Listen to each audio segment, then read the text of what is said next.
Our topic is Islam. It is one of the three largest world religions: Buddhism, Christianity, and Islam. As such, it, according to one fairly recent survey, probably represents around 1.8 billion adherents. That is out of a total world population of about 7.6 billion. So that is about 25% of the world. Another characteristic of Islam is that it's not really just geographically located in one area. It's fairly widely spread. So I'm going to show you a map here. This will give you a sense not just of Islam, but multiple world religions, and a sense of where some of these are located, predominantly countries that represent each.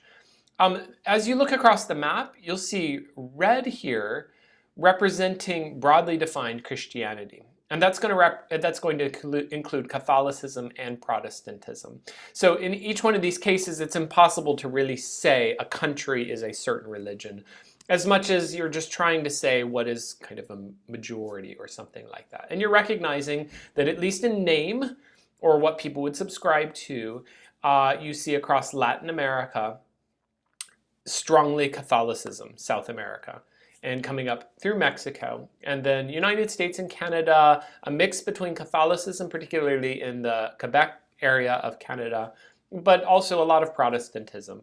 Southern Africa, strongly in the direction of Protestantism and some Catholicism, as well as similarly in Australia and parts of Europe.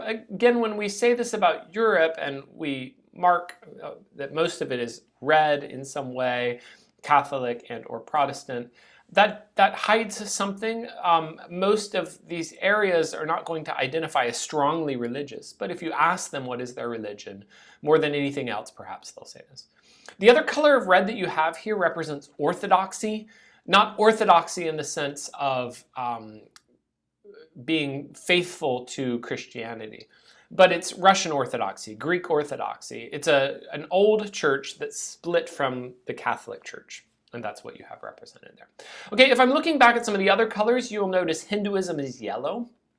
And in terms of the expressions of Hinduism, you're going to have that very strongly in the subcontinent of India. The only other place where you have that are some enclaves where the Indian population is strong. So if there are lots of people of Indian descent living there, then you might have some expressions of Hinduism. But that's basically it. And then finally, you see purple with Buddhism. To me, this maybe underrepresents, it does not represent Buddhism enough, because I think probably there is, across some of these regions, a strong undercurrent of Buddhism, even if people would be essentially irreligious or folk religion. Still, in truth, Buddhism has significantly influenced their thinking. So I wonder if some of these countries might be more Buddhist than is represented here. Of course, the Philippines is represented Catholic, except for a tiny part in the southern part of the country, which is green. And that's the next thing that we're going to recognize here. All across North Africa, through certainly the Middle East, many of the regions of what used to be Russia or the USSR, and down through Afghanistan and Pakistan, you're going to see a lot of Islam. And then the other very large enclave of Islam is going to be Indonesia and Malaysia. And that, of course, brings that relevance to the Philippines and to the region of Southeast Asia. Okay, so in any case, we see a good amount of Islam spread all across the world. There are other small enclaves here, for instance, in China. This has created some political trouble and some conflicts that are happening even right now between the Chinese government and some groups there that identify as Muslim. Just to recognize that Islam has spread all across the world, and it's very, very broadly spread. What is Islam? What does it teach? What makes it distinctive? What are the concepts behind Islam? Well, I'll start with history. The origins of Islam are probably related to Judaism. And the framework of this goes that there seems to be during the era, a lot of conflict between Jews and Arabs, probably Jews talking about a future coming prophet. And they're kind of pointing to Deuteronomy 18, which is a prophecy of a coming prophet. It's the Messiah. We would identify that as Jesus. In fact, you see that in the book of Acts. That is identifying Jesus. But for Jews, they're still waiting, and so they're looking for the coming of this prophet. During the same period, the Arabs are fractured. The people living in the region of what is now the Middle East have lots of different beliefs, scattered, inconsistent, and polytheistic beliefs. So that they believe in many different gods and what we might today call forms of animism or folk religion, where there is idol worship and there is just a spread and inconsistency between all of the different groups. The groups are also in battle with each other, and there's no unified core for the Arab Peninsula. And the result of that then is great weakness for Arabs across that region of the world. Now, I've been referring to that region of the world. I've been referring to that period of time without giving details. So let's talk about that. Mecca and Medina are the two cities that are critical to Islam, together with Jerusalem. Both of them are located in Saudi Arabia, or modern Saudi Arabia, or the Arabian Peninsula. These are about 500 kilometers away from each other. And this is the center, together with, as I said, Jerusalem, really the center of Islam. Let me give dates as well. We're talking about 610 AD, in other words, about 600 years or 570 years or so after the death of Christ. And together with this, as I said, the period is of great weakness across the Arabian Peninsula. The tribes are all scattered. There's pressure from Jews. So as a result of this, Muhammad, around the year 610, begins to call himself the prophet of Allah. And he starts to talk about having received visions and revelations from Allah. Within a few years, he starts spreading his message publicly. The result is persecution that starts to happen. And with all of that together, he started in Mecca. This is where this begins. But there's enough of conflict and persecution that in 622 he moves to Medina. This is actually a famous event in the history of Islam, and it's celebrated. So he moves north 500 kilometers and he sets up a new life in Medina and begins to establish himself in power. He's apparently a very intelligent, clever politician, and he's able to gain a lot of power in Medina. There are several major battles, and he's successful during those battles. But by 630, he returns back to Mecca, and by 632, he dies. Okay, so in the framework of time, we're not talking about a lot of time. 610 is when he begins offering himself as the prophet of Muhammad, and only 22 years later, this is it, he dies. Okay, how then would that work itself out in history from here? Well, the result, though, is that he is able to bring together people who before were scattered and attacking one another, and they unite as one. They unite as one around this new faith, Islam. And significantly, part of the promise of Islam is that if you conquer your enemies in battle, if you're victorious, you take their wealth, you're able to subjugate the inhabitants around you. They're able to put the Jews who before had dominated them, they're able to push them aside. And within just a very short span of time, Islam now spreads across the world. In fact, it spreads across the Arabian Peninsula, up into the Middle East, or up into Palestine and that region, across into North Africa. And within about 400 or 500 years, it spread all the way out into Spain.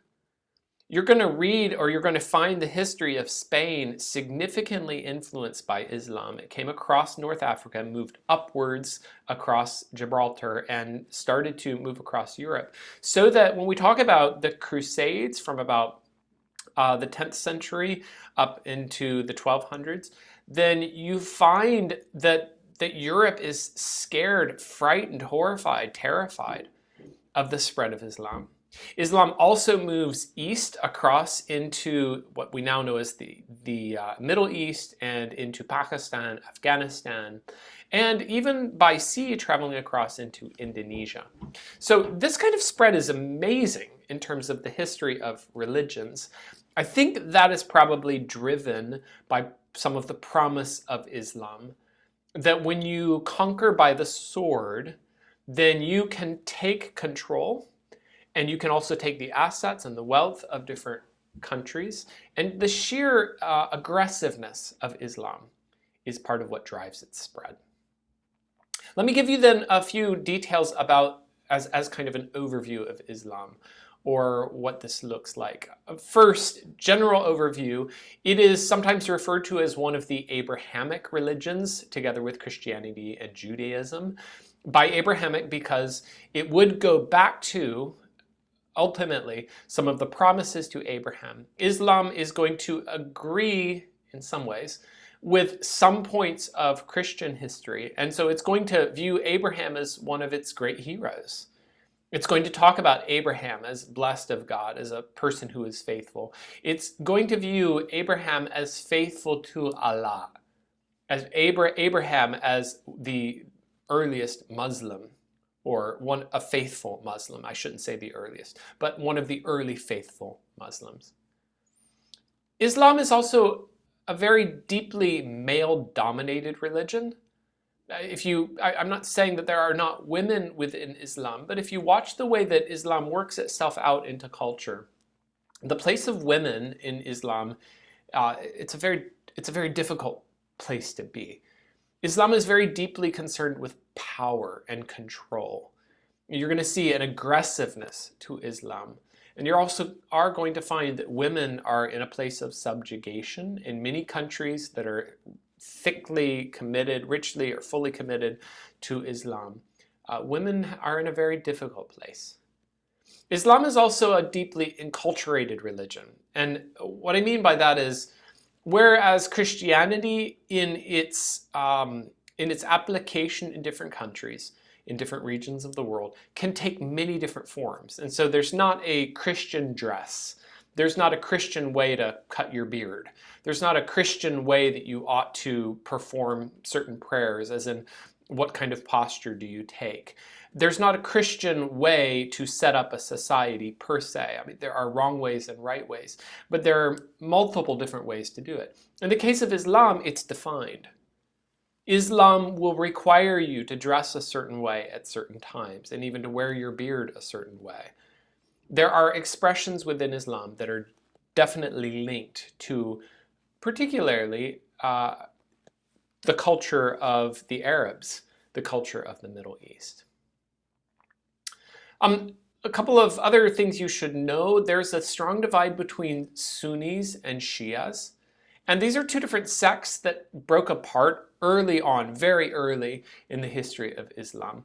You can see a map. If I go back to the map again, you can see that this is geographically located. So when we talk about Shias, we're primarily talking about modern-day Iran and some parts of modern-day Iraq.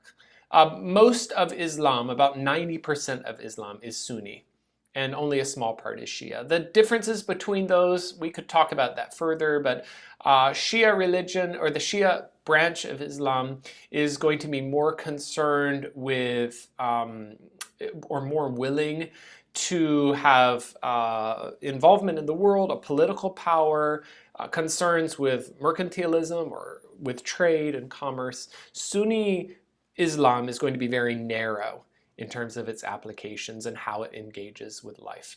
And those two groups are very much at odds with each other, very much split. You could find also, if you continued, if we talked further, there are many groups and, quote, denominations within Islam. It's hardly single or monolithic. It's very divided, as basically every group or every religion is. Then let me talk about some of the specific doctrinal characteristics of Islam. And I'll start out with the concepts of truth and authority in Islam. So how do we know what's true? How do we understand truth? You've already heard, I'm sure, of the Quran. And it is the holy book of Islam. It is the closest thing that you could talk about, like an equivalent to the Bible. In fact, really, outside of Christianity, if you were looking for another faith that had a book that was sort of like the Bible, the Quran would be the closest thing.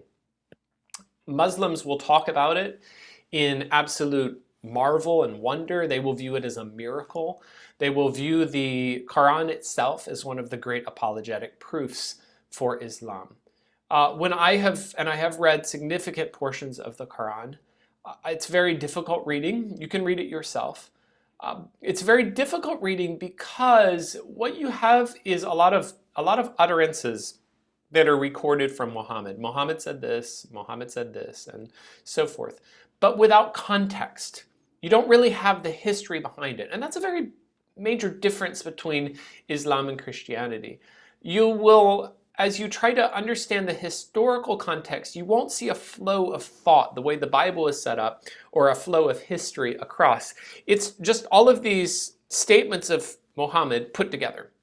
That has to do with the textual history of the Quran. After Muhammad's death, there is not really an established or recorded way of saying or knowing what Muhammad taught. And so some of the people around him who remembered things or who say that they recorded different things from him pull together the different pieces of what they recall, and they put these in volumes, and that becomes the Quran. Part of the problem, though, and you can look at the textual history of the Quran, is that there are various recensions, there are various edited editions of the Quran, and there are times when certain parts of Islam in the very early history have an edition or have a list of statements from Muhammad, and other people disagree. And there are attempts to just wipe out or burn all of the other editions besides one. And in one case that succeeded, such that Muslims today will talk about the Quran as though it has no textual problem. There is only one text of the Quran. There are not variants. That's because they destroyed all the other variants. And it's not because the Quran has a stronger textual history than the Bible. It's because actually all of the other editions were destroyed besides just one. However, a lot of people outside of Islam, Christians and otherwise, might want to understand Islam. And so their method for understanding it would be, okay, I just need to read the Quran. If I read the Quran, I'll find out what Islam is like. And I don't think that's true either. That's because there's a more basic foundation behind Islam. It's called the Hadiths, or the Sunnah. The Hadiths are recorded sayings or actions of Muhammad. The Sunnah it's a body of traditional, social, legal customs of the community that have built up over time. And just to give you an example of the way that the Hadiths would work, there are certain patterns that, for instance, Muhammad would always do everything first with his right hand and then his left hand. Okay, this is just a pattern that he followed in most of life. So that was just a characteristic of Muhammad. That's just what he did. One of the results of that then is that Muslims universally will prefer to do things starting with the right and moving to the left. So you're going to trim your fingernails on the right hand first, and then you'll move across to the left. You're going to put on your shoe first on the right hand, on the right foot, and then you'll put on the left. Each process that you go through, you try to go with the right hand and then the left. And I give that as an illustration just to say, the pattern in Islam is that you try to remember, what did the Prophet do? And in every detail, and I chose that example even down to very small details, just personal traits, you try to follow what the Prophet did. If the Prophet did something a certain way, you're supposed to do it that way. If the Prophet gave a certain judgment, in this situation, here's how it works, then everyone else needs to follow that same commitment. So this points to a more basic or fundamental concept in terms of authority in Islam. And that is that Muhammad has, in many ways, or occupies in many ways, almost the place of Jesus within Islam. His example is a total authority. And we seek to, or excuse me, Muslims seek to follow Muhammad in everything he did. If you can find anything about what Muhammad did, then you are supposed to follow that. These hadiths and these sunnah are very, very important because honestly, though the Quran says different things about Allah, the actual working out of Islam, how this would look and how it would be lived out, is far more complex, and that is contained not really in the Quran at all, but the hadiths and the sunnah. If you want to know what Islam really looks like or how it actually works, you have to read these other documents. Muslims will also depend heavily on the hadiths and the sunnah for their foundation or their apologetics. So why do they believe that Muhammad was a certain way? How do they understand the history of what happened? Why do they believe that Islam is true? It really is, at the end of the day, not so much focused in the Quran as in these other historical supporting documents, kind of traditions that are around the Quran and are technically not given the same authority as the Quran, but in effect really define what Islam truly is. The real definition of Islam comes more through the hadiths and the sunnah. And there's an important apologetic angle here. You can point to some of these hadiths and these sunnah because the earliest and some of the ones that Muslims most revere and talk about as impressively authoritative, some of the most authoritative hadiths are actually kind of negative on Muhammad. In other words, it's later as Islam continued to develop that Islam starts to talk about Muhammad being perfect or Muhammad being the perfect example. And I think I could encourage you to point Muslims even back to the hadiths and the sunnah as a way of finding out who Muhammad really was and what the early history really looked like. There are some cases of Muslims being converted by going back and reading their own hadiths and finding out some of this information. What is salvation in Islam? How would someone come to be part of the redeemed or to pass into paradise? Well, there are 5 pillars of Islam. Number 1, belief in a monotheistic God. So you're going to hear as a constant statement to summarize Islam, there is no God but Allah, and Muhammad is his prophet. The belief in monotheism, absolute monotheism, is a core component of Islam. Muslims generally will view Christians as being polytheistic or just nonsensical. In other words, they don't view the Trinity as making any sense at all, and they think that in reality, we actually have 3 gods, even though we try to pretend that we have one. They believe that we're kind of lying, we're pretending, actually we are polytheistic. A second foundation for Islam are the 5 daily prayers. These are scheduled all throughout the day. You can look online and find out a schedule for your specific region of the world at a specific time of year. This has to do with the time when the sun rises. And so depending on the position of the sun, this will set the schedule for the 5 daily prayers. And it's critical that someone follows these prayers. They could follow their prayers in an individual place somewhere around the world, though they ought to be pointing, when they pray, pointing towards Mecca. And if you travel in the Middle East or in the Arab world, you'll find, for instance, in hotel rooms or all over, you'll find a little marker fixed to the ceiling. It's just a little pointer, but it's to let you know which way Mecca is so that you know which way to point your prayers.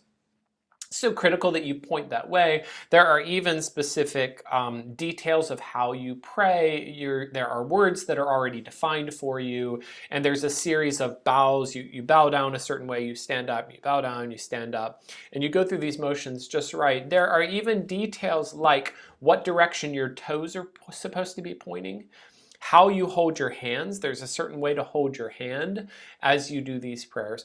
Every detail is prescribed. It's very difficult. And a comment to say here, this is a reason why a Christian cannot just put on a robe and walk into a mosque somewhere and pretend to be Muslim. If you don't know all of the little details, it's very obvious right away that you're not actually Muslim at all.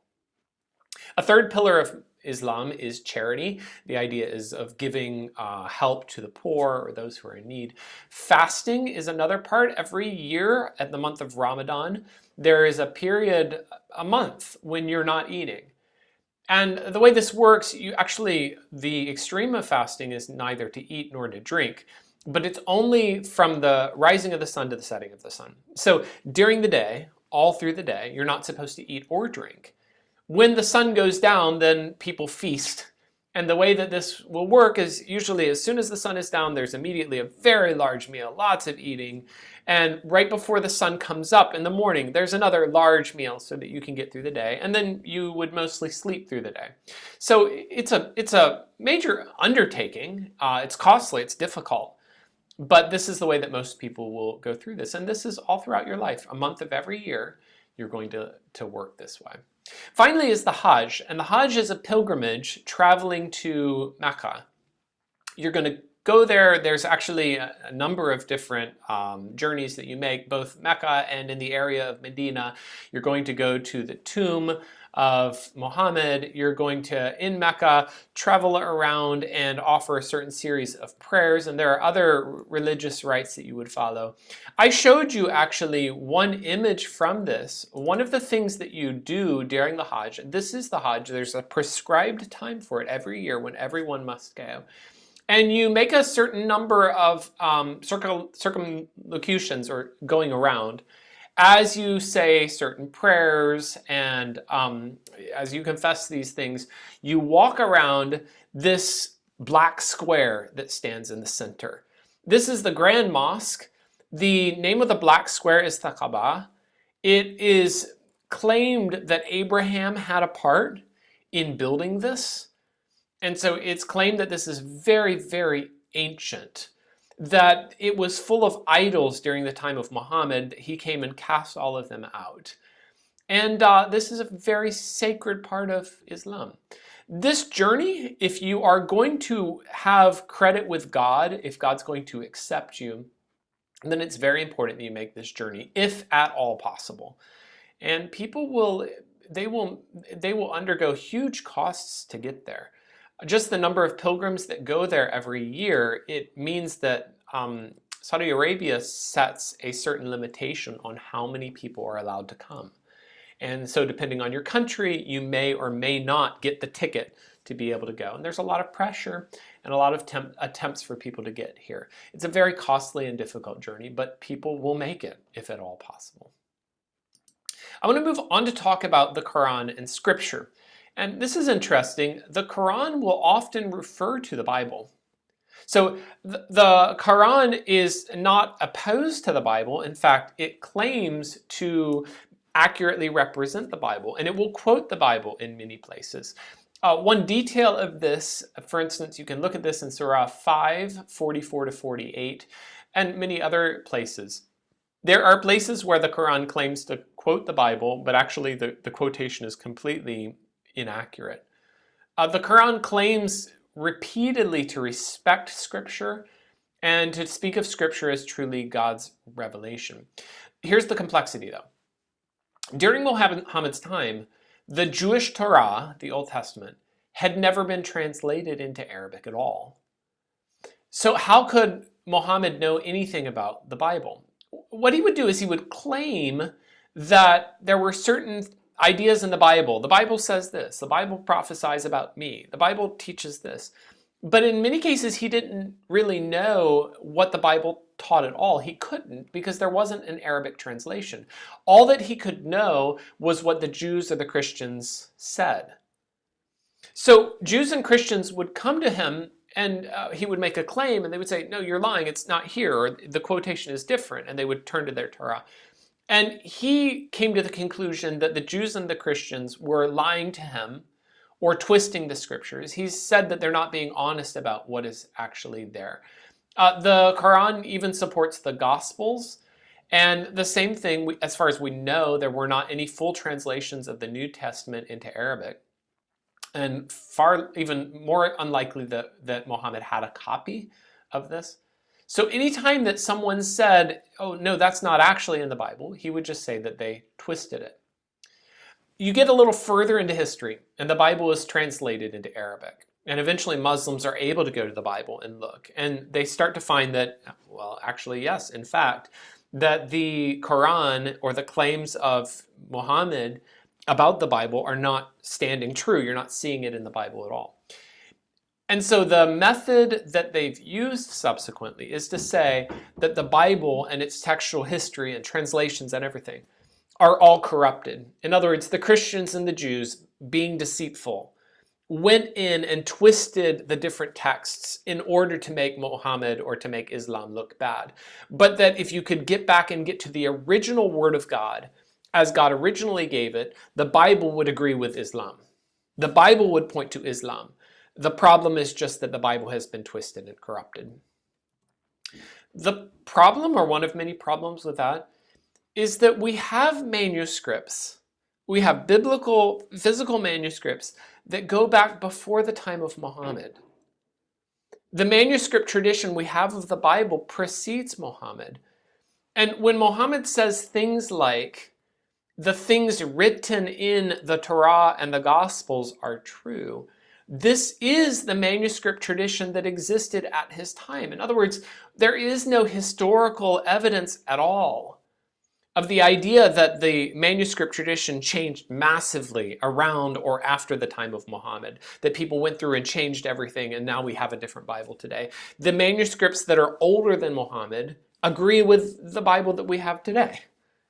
And it doesn't really work, but it is going to be a conversation you'll have as you talk with Muslims. You're also going to see some interesting details where it's apparent Muhammad did not understand the Bible in regards to the Trinity. There are a handful of places where it seems apparent Muhammad thought that the Trinity, he knew it was three, but he thought that it was Allah, Jesus, and Mary. That's very interesting because I think it tells you a little bit about the Christians that Muhammad knew. Apparently, just like we see today around us in Catholicism, some of these Christians exalted Mary so highly that Muhammad came to the conclusion that their Mary must be the third part of the Trinity. And of course, he's going to mock or repudiate the Trinity as heretical and horrifying. He's going to say that Allah is one, there are not three gods, there cannot be three gods. And he's going to view Christians as polytheists in this point. So one of the big theological or doctrinal foundations of Islam is the idea that there is no one like Allah. He is alone. He is single. There is no other person like him. He is unique. There is one God, and he is distinct from all else. Let me shift to a different topic, and that is the Quran's view of truth and error. And here, this would be contested with a Muslim, and yet it's apparent in the Quran that there is a difference here in how truth and error works.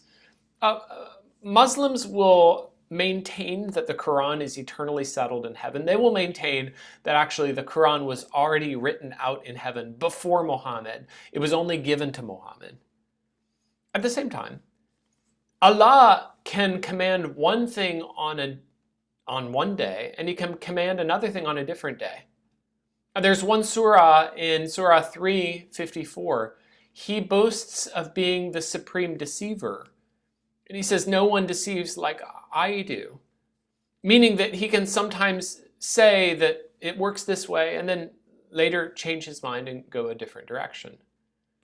There was an instance when Muhammad said it was wrong to fight. And that was because at that point he didn't have an army that really could fight. And so in the earlier period of Islam, before 622, you see a pattern that Muhammad argues that fighting and violence would be wrong. We're a peaceful religion, and so we only use the way of peace. The change, though, is later when he moves to Medina and he has control. And once he has control of an army and he can fight, he takes advantage of that opportunity, and he does.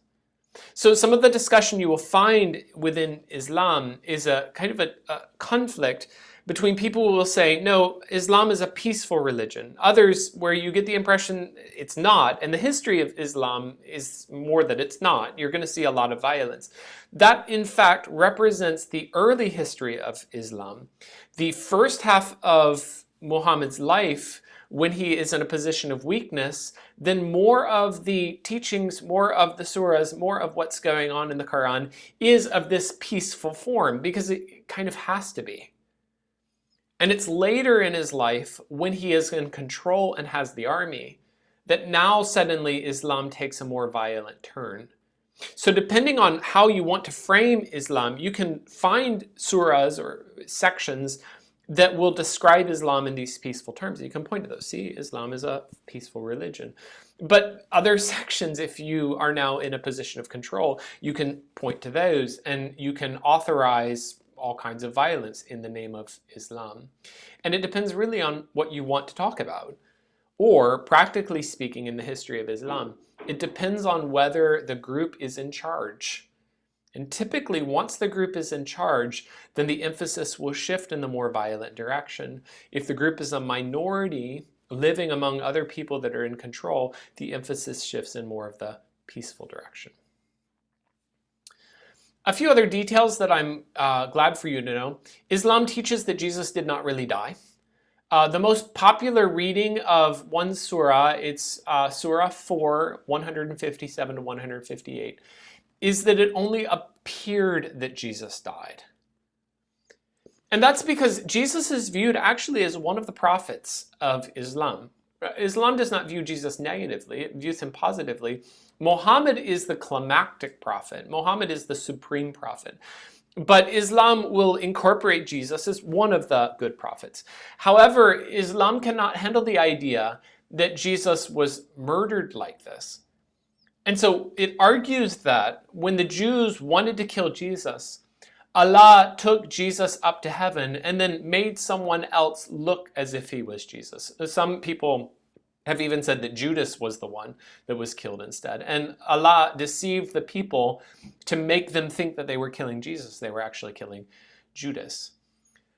In other cases, some Muslims do say that Jesus actually died, but it was Allah who killed him instead of the Jews. However the case goes, the Christian interpretation or understanding of the crucifixion of Jesus is rejected by Islam. It did not really happen that way in the framework of Islam. And my final summary concept for the teachings of Islam, or the views of Islam, would be a very fundamentally different view of God and holiness. So at the core of Christianity, we view sin as violating God's law. And God's law reflects his character, right? So why do we have no other gods besides him? Because there is only one God. Why do we refuse to lie? Because God is a God of truth.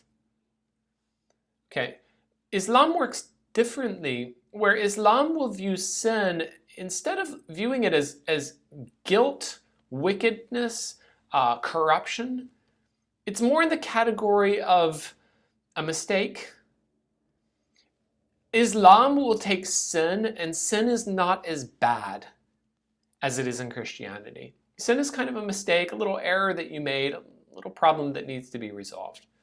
So Islam adjusts the concept of sin. I'll give you a couple of examples. In Islam, you can have up to 4 wives.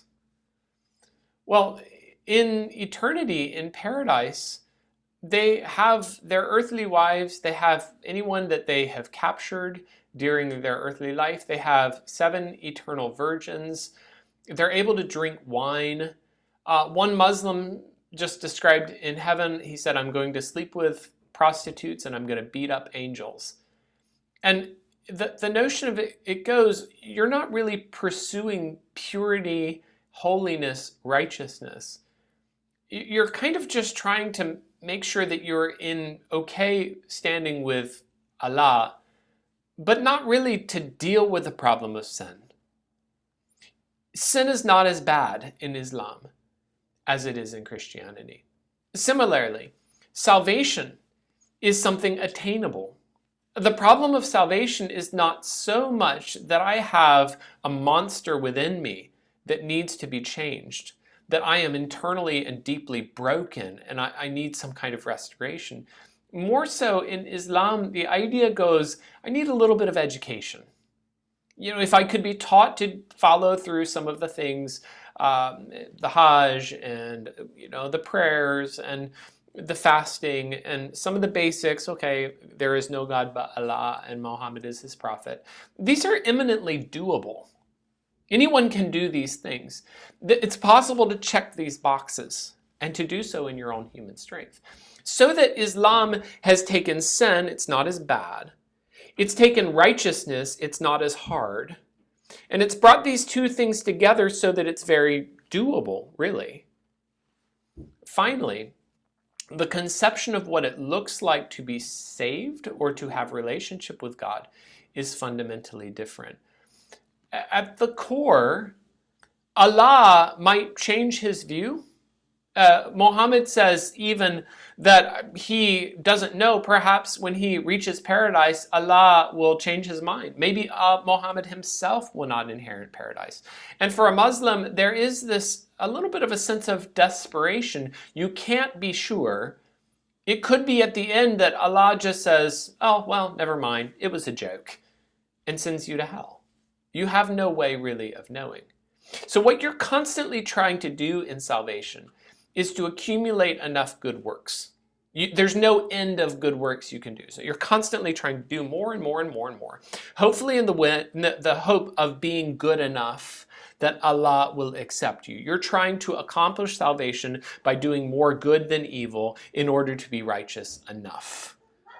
And that means then that there is a constant drive and desperation to get there. Finally, I would just contrast here your relationship with Allah. Important in Islam is that there is no one that compares with Allah. There is no one like him. It's impossible to even approach him because he is so transcendent. He is so distant from us. And so the concept of paradise is not really that you are in relationship with God. A Christian idea that we are in fellowship with God, we worship him, we know him, we love him, we are close to him, we see him. Islam cannot accept an idea that we would be close to Allah. Allah is not present in paradise. Allah creates a place for Muslims to enjoy paradise, but he is himself not there. By the way, just a quick passing comment. There is some significant discussion and some difficulty within Islam, even around a question, where are women in paradise? You don't get the impression that there really is a place of prospering for women. They're there as kind of the wives or the sexual partners of the men that have arrived there. But is there really a place for the women to be able to enjoy paradise themselves? And it's, of course, a debated point, but the Quran does not really support or explain that idea. So how then would we approach a Muslim? What kind of things could we talk about with them? A few practical suggestions, or just things to recognize from the very beginning. First of all, it's not hard to get into a conversation with a Muslim. Most of the time, when we're trying to have discussions with people, they don't want to talk to us about religion at all. Religion is considered awkward, and they recognize that you are trying to win them to your faith. You want to win them to your own faith, and so they would rather just not have a conversation at all. Muslims are different. Muslims are almost too willing to talk to you. They want to have the discussion. Two reasons for that. Number one, they generally feel like they have the answers. Part of the ethos, the attitude of Islam, is an assumption that by having the Quran, they understand it all. They understand the true doctrines better than Scripture does. Many times they think that they understand the Bible. And they think that they understand it well because they've read the Quran or they've listened to their imams, the teachers in the mosques, and they've heard enough over and over and over again that Christians are ignorant, foolish, and don't know anything about what's really happening, and that the Quran tells us what the true Bible really says. So many Muslims feel like they know the Bible. And to be fair here, if the people they have met are primarily, let's say, just Catholic in name, or other Christians that seldom attend church, kind of cultural Christians, then it's true. Many Christians are just absolutely ignorant of what their own Bible says. So Muslims will assume that all Christians are that way. And a good starting point is, as you start talking to them, to help them realize that actually what they think they know about the Bible is not really true about the Bible at all. Another reason, however, that they're trying to talk to you or that they're willing to talk to you is that their salvation is based on merit. And one of the most important and effective ways that they can accumulate more merit with God is to try to evangelize non-Muslims. So the process of trying to evangelize you is winning them credit with Allah. And therefore, they're very motivated and ready. They want to talk to you. They're interested in talking to you. However, these conversations are going to turn hot. They're going to be filled with conflict. I've been told by a Muslim standing just inches away from my face that if I came back to his area again, he would punch me. He would beat me up. I've had, in some cases, Muslims be very sharp with me, trying to go in and just to visit and talk, to be kind of angry, and even to call over security and push me out. In other cases, I should say, to be fair, I've had Muslims be very kind. I have visited mosques where they actually allowed me to enter the mosque and to observe. I've had cases where they were very kind people. So it very much can differ, but don't be surprised if it gets hot. Particularly if your goal is to show that you're right and they're wrong, or that you're smarter than they are, or that your religion is intelligent and they're foolish. And this is going to go back to a core for us. Be characterized in every apologetic encounter and in every conversation, be characterized by boldness, but humility. You do not have the answers because you are wiser. You have the answers because God has spoken. And you yourself were blind and broken and confused only a short while ago before God gave you light. Remembering that, we go in not as people who have the truth and therefore are smarter, but people who have received the truth humbly and have been delivered. And we speak to other people, calling them also to know that deliverance.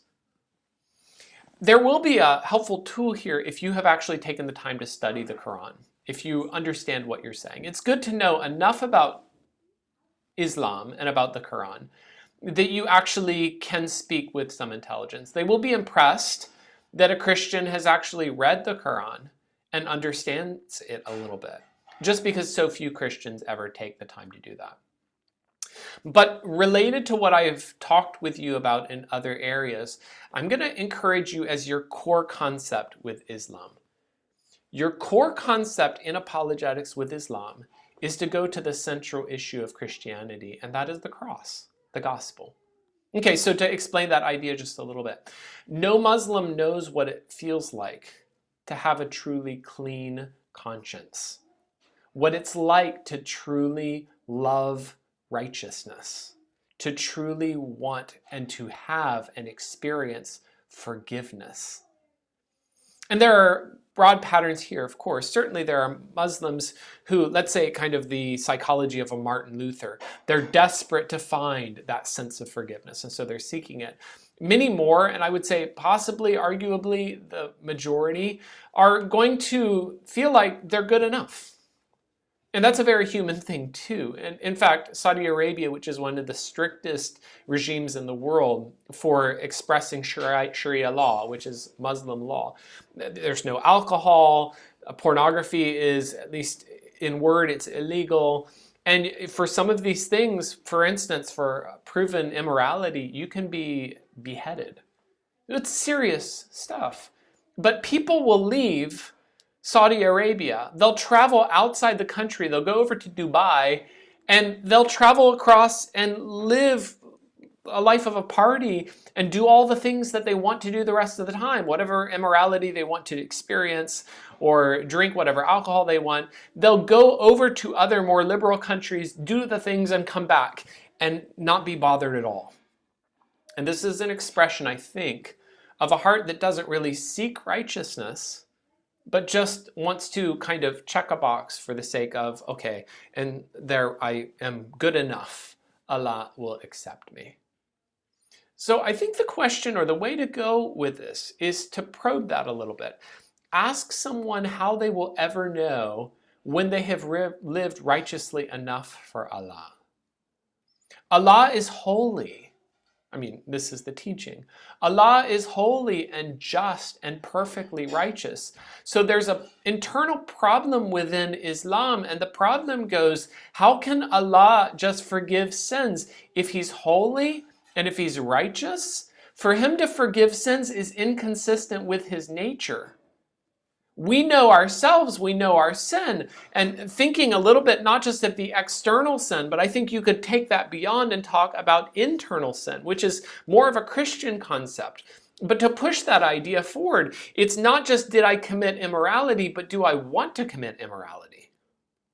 It's not just did I actually go through some actions, but did I look, as Jesus would say, with a heart of lust? It's not just did I steal, but did I desire or did I want? Do I have hatred? Do I have poison in my heart? And going through that, I think a Muslim is going to respond to you just to say, no one can live up to that standard. No one is that righteous. Good. Correct.